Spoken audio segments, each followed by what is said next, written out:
sounds far away and close up, external and internal, arriving to our ears as we sit together, study together from our various backgrounds, our various identities, coming together to practice and understand directly the Dharma through these relative bodies of earth, air, fire, water.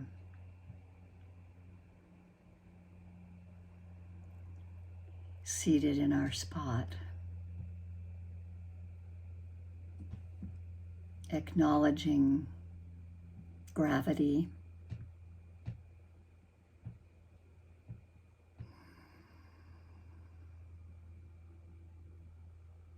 using it to help us settle,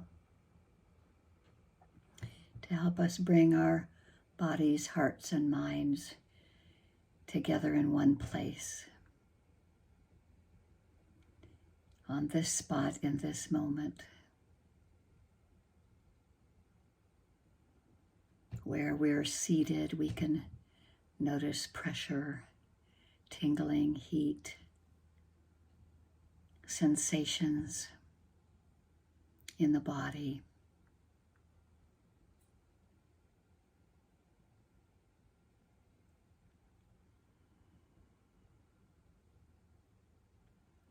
We could notice these touch points where our eyelids touch, or our lips, or where our hands are resting, or arms are touching our body,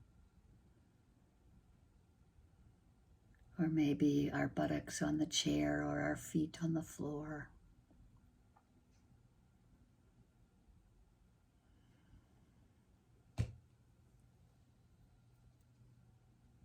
Touching is bringing us into the awareness of our bodies.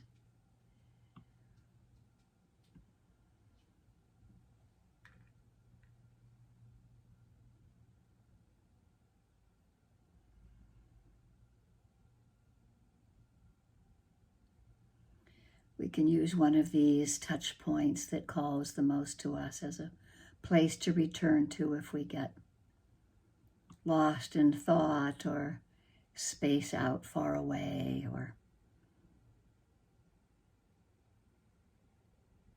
maybe we space in, but we don't really know where we are, or we aren't very present for what's happening. We can come back to a touch point at the body.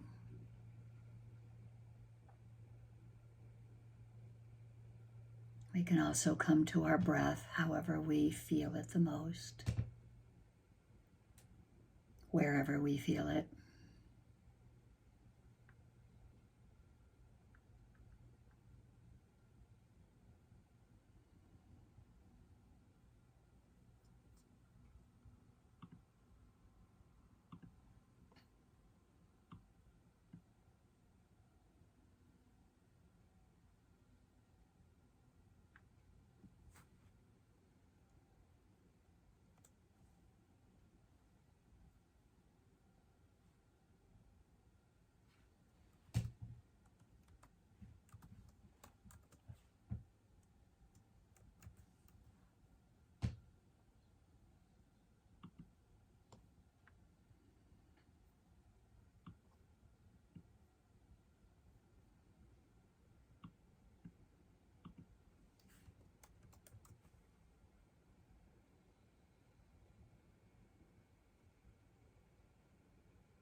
There might be pressure there where we're noticing our breath. At the diaphragm,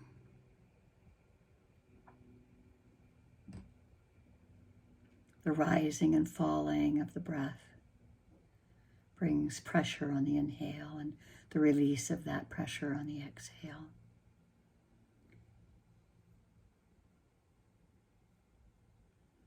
We just use this breath as a way to be attentive to this very moment.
Sound occurring, coming to the ears. Whatever we know comes to us from our senses, through hearing, seeing, tasting, touching, smelling, thought processes. All of this is coming to us. We can be present with mindfulness, to be open to what is ever arising.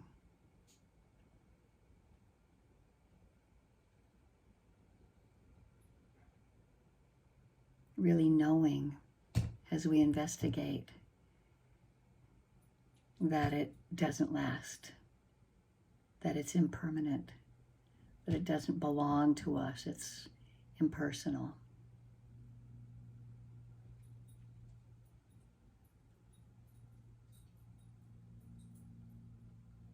This really helps us see clearly the first noble truth of the fact that there is suffering that occurs, the second noble truth of grasping and clinging, craving. It's caused by craving. And we can directly know and understand when we see it arise, last for a certain amount of time, and are with it while it passes. Maybe we can notice the beginning, the middle, and the end of each moment that has our attention. bringing awareness and mindfulness always to the fore.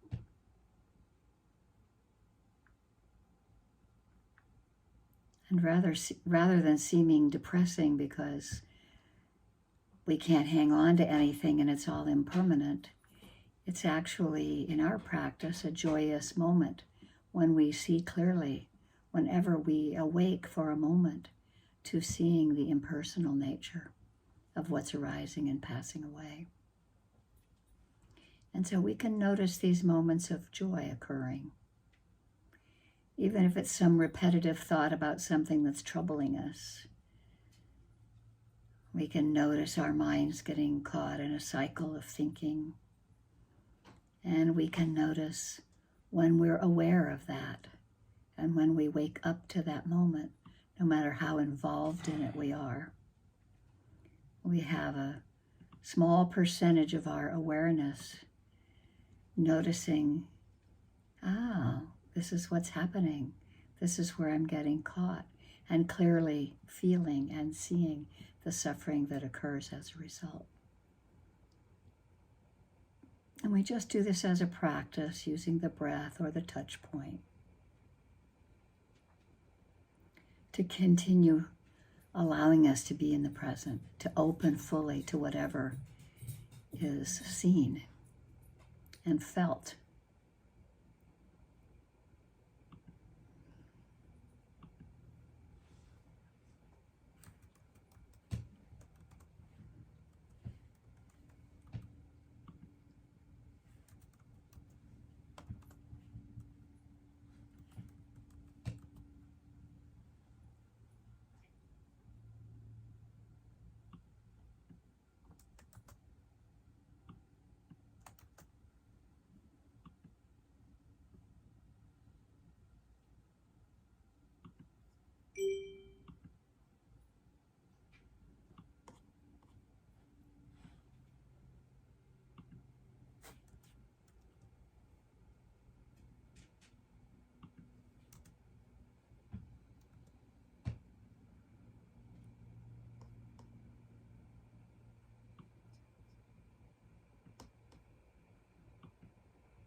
Breath by breath, moment by moment, returning to the present. Establishing some concentration in the mindfulness of breathing.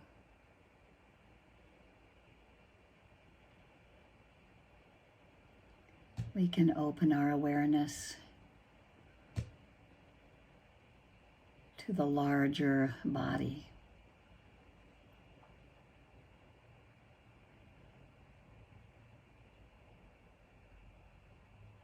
We can return to the breath when things get too chaotic.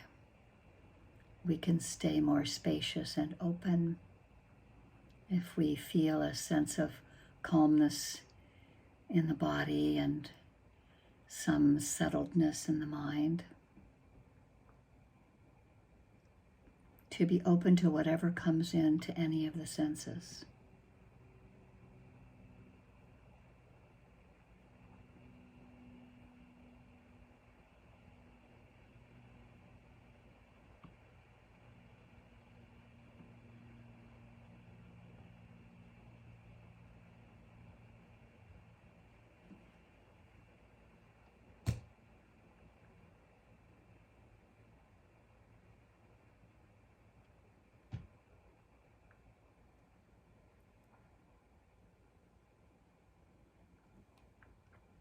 The Buddha advised us that these are the 5 facts that one can reflect upon often.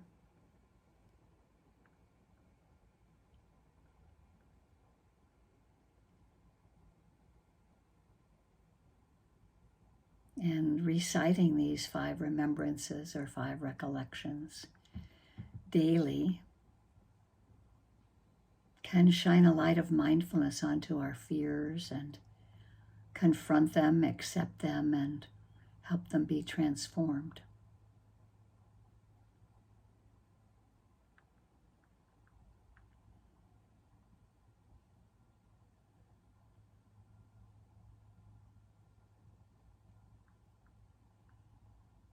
So while we hold ourselves gently and kindly with the aspiration of mindfulness being at the fore and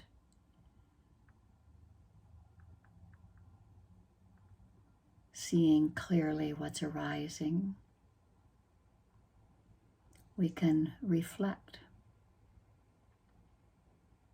I am subject to aging. There's no way to avoid aging.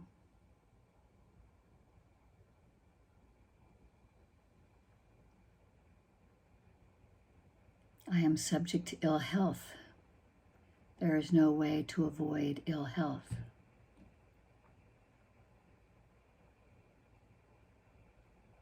I'm subject to dying. I'm going to die. There's no way to avoid death.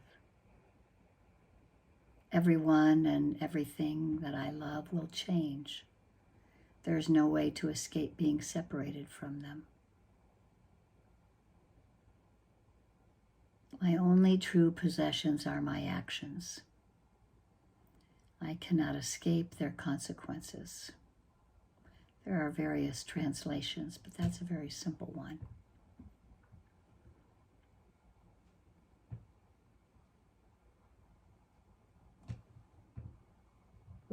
It really gives us some reality of life, that there's instability, that there really are no entities in the world. There are only activities. And each activity has a beginning and an end with change in between. And we see that immediately when we shine the light of mindfulness. Every activity is dependent on conditions. When conditions are present, they begin and continue, and the absence of a condition stops the activity.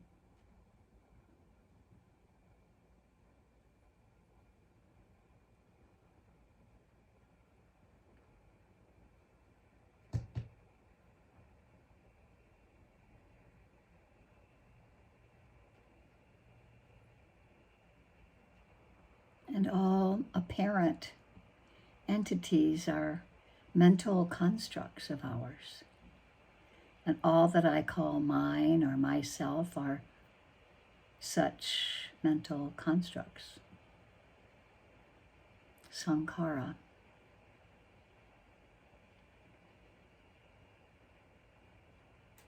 And those mental constructs are subjective and objective. The subjective construct is the self. The objective construct is the world and things in it. All that we find are subject and object activities. The construction may be mental or physical. Such a construct is dependent on conditions. All conditioned things arise and pass away. Every construct that is dependent on conditions is subject to change, destruction, and separation. When conditions change, separate, or are destroyed, the constructs also change,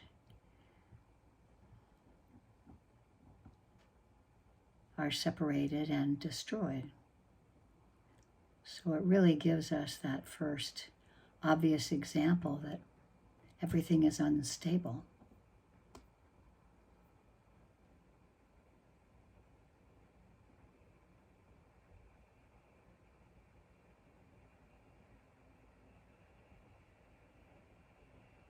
And we can see this as we watch the breath. It's unstable. It arises, stays for a period of time, goes away. We can see it in our thought process. We can see it in our body sensations. Although I'm sure sometimes those body sensations seem like they're not very impermanent.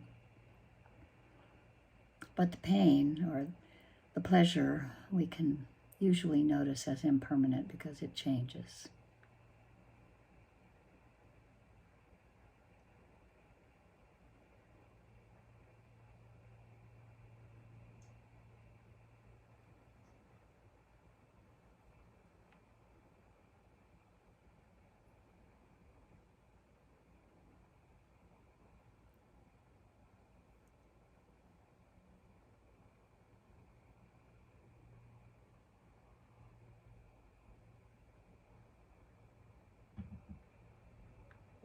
And so we notice this discomfort, that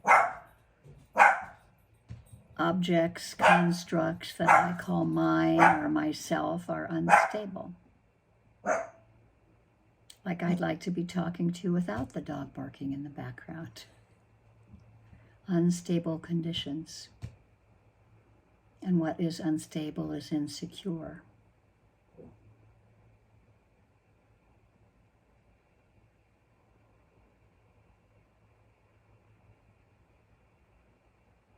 So that's what we mean by all conditioned things arise and pass away. All of these constructs are impermanent.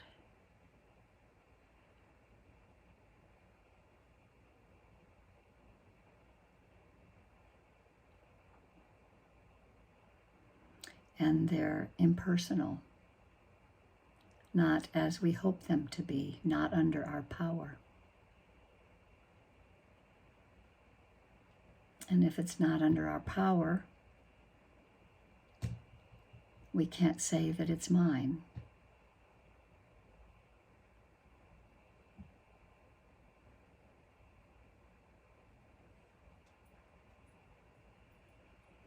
Whatever can't be a part of ourselves, whatever can't be me or a part of me, can't be myself.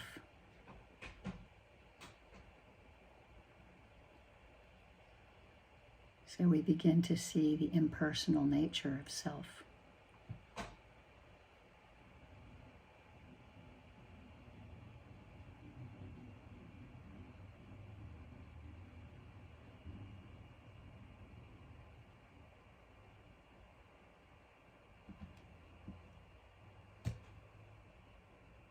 And this is where some moments of freedom come in, when we begin to notice that all experience is impersonal. And what is impersonal can't be made personal.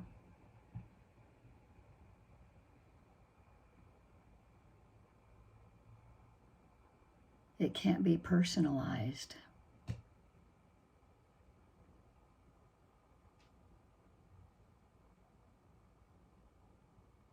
And as the Buddha points out, if what cannot be personal has been personalized, grief, lamentation, pain, distress, and depression follows.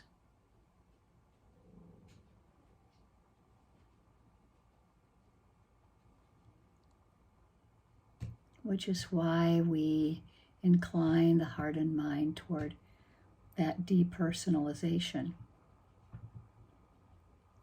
Doesn't mean we don't get involved in what's happening, but we come from a place of depersonalized, because then it's not so uncomfortable.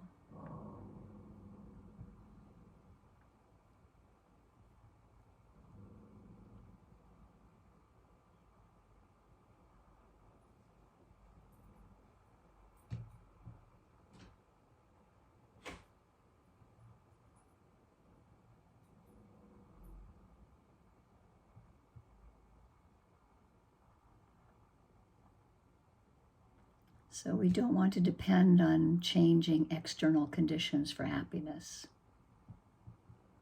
That's when we notice sorrow and unhappiness, when we attach to the external conditions.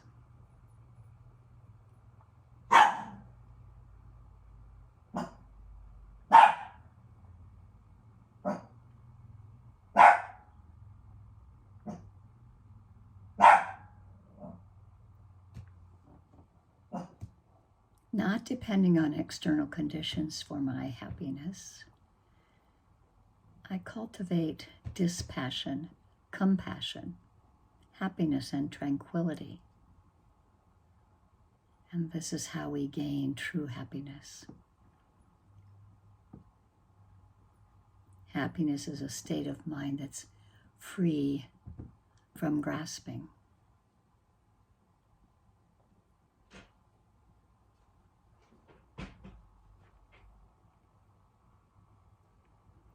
So we notice whenever we're grasping how it affects the heart and mind. We can hold ourselves with kindness as we let go.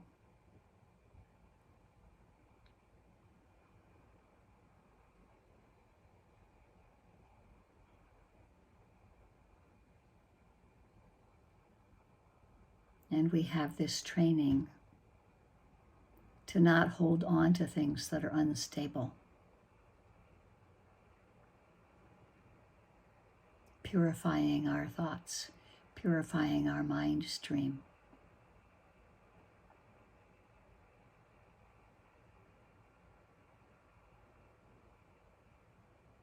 Whatever I do, whether skillful or unskillful, that's what becomes my inheritance. And this is the way of life, not just for me, but for all beings.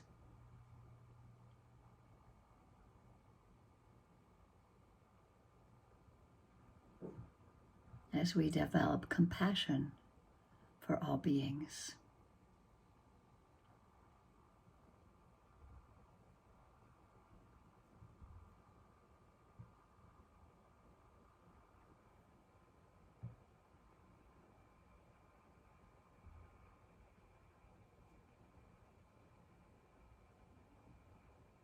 Keeping these recollections in mind.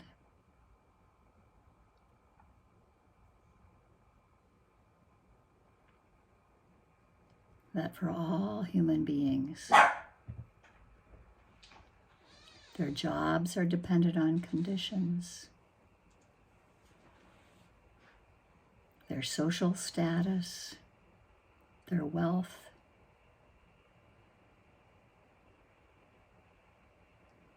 family members, parents, spouses, children, other relatives, dependent on conditions.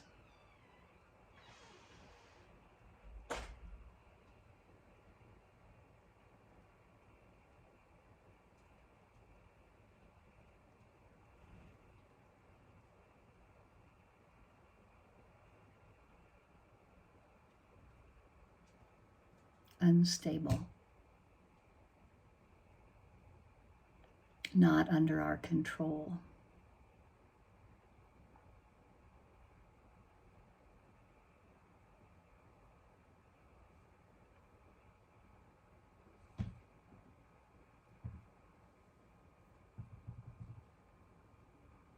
Seeing clearly this nature of impermanence.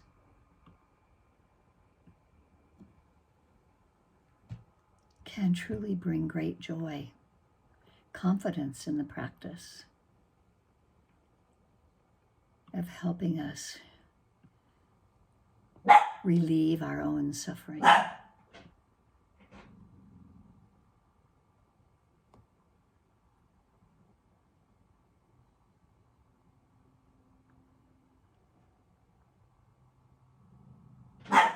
Being with the breath, being with the senses, what comes and goes, dependent on conditions.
Creating spaciousness in our breathing, creating spaciousness for all to arise and pass,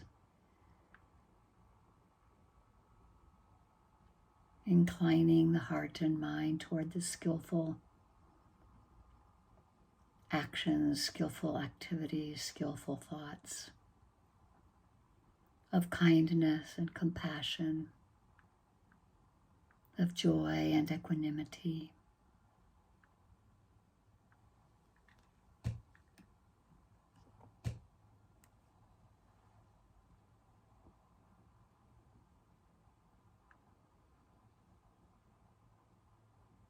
Cultivating that kindness for ourselves. May I be at ease under all situations.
May my friends and relatives have ease.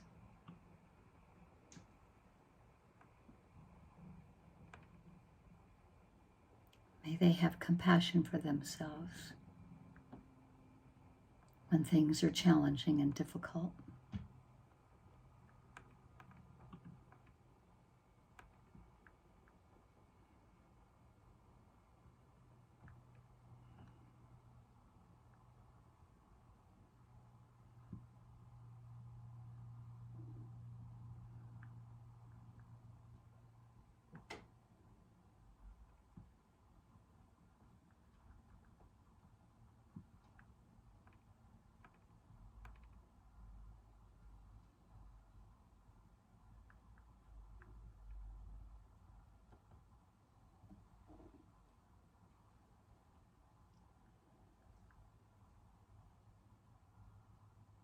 May I hold in my heart beings unknown to me.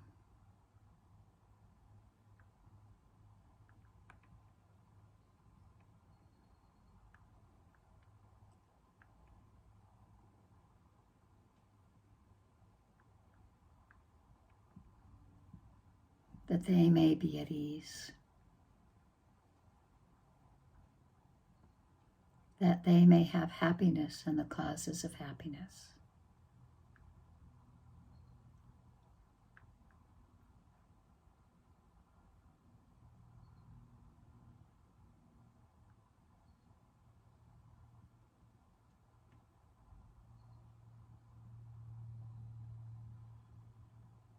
May all beings be at ease, be free from suffering and the causes of suffering, be free from anxiety, be free from ill will, have ease, holding in our hearts those known and those unknown.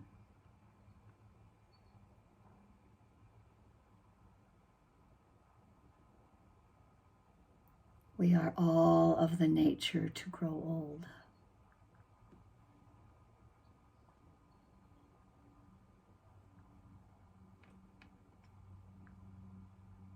We are all of the nature to sicken and to die.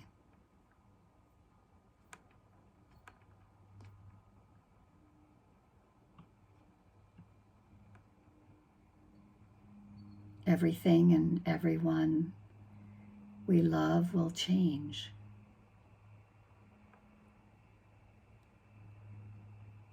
We are the owners of our actions. Skillful or unskillful, we can't escape their consequences. And so we train our hearts and minds to incline towards skillful thoughts and actions. Notice when they're unskillful, without shame or blame. Hold ourselves and others in kindness.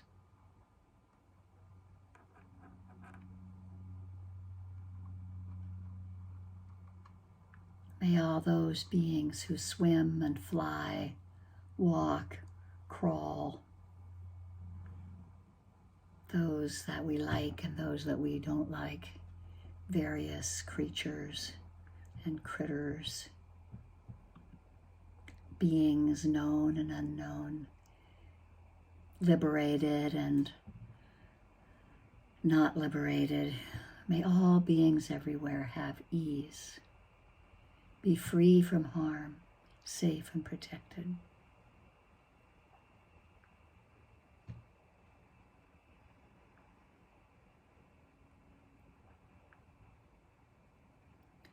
Anicca vata sankara, upadavaya domino, upakitava merochanti, te samvapasamo sukho. All conditioned things arise and pass away, subject to impermanence. Seeing this clearly with mindfulness brings the greatest happiness which is peace.